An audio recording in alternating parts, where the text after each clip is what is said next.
অবৈধ জ্বালানি মজুদ বন্ধে ৩রা মার্চ থেকে ১লা এপ্রিল পর্যন্ত ৩,৭২,৩৮৮ লিটার জ্বালানি তেল জব্দ করা হয়েছে বলে জানিয়েছে জ্বালানি মন্ত্রণালয়। দেশে কোনো জ্বালানি সংকট নেই, পুরো এপ্রিল মাসের জ্বালানি মজুদ রয়েছে বলেও উল্লেখ করে জানিয়ে কেউ কেউ জ্বালানি তেল অবৈধ মজুদ করলে শুধু অর্থদণ্ডই নয়, দেয়া হবে কারাদণ্ড বলেও কঠোরভাবে হুঁশিয়ারি করেছে জ্বালানি মন্ত্রণালয়।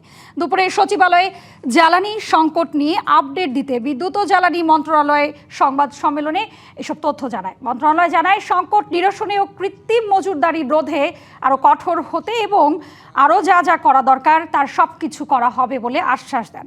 পরিস্থিতি বিবেচনায় মানুষকে আরও একটু জ্বালানি সাশ্রয়ী হতে আহ্বান জানিয়েছেন বিদ্যুৎ ও জ্বালানি মন্ত্রণালয়। তিনি আরও জানান, কৃষকদের ডিজেল প্রাপ্তি নিশ্চিত করার নির্দেশ দিয়েছেন জ্বালানি মন্ত্রী, সেটি জেলা প্রশাসনের মাধ্যমে নিশ্চিত করা হচ্ছে। ইলেকট্রিসিটির জন্য বিদ্যুৎ বিভাগকে প্রয়োজনীয় গ্যাস সরবরাহ করা হবে।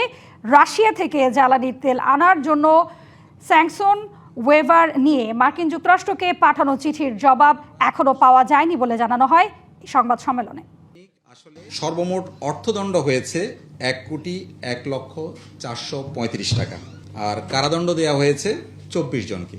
ডিজেল উদ্ধার হয়েছে ২,৭১,৩৭৪ লিটার, অকটেন উদ্ধার হয়েছে ৩০,৯৬০ লিটার, আর পেট্রোল উদ্ধার হয়েছে ৭০,০৫৪ লিটার।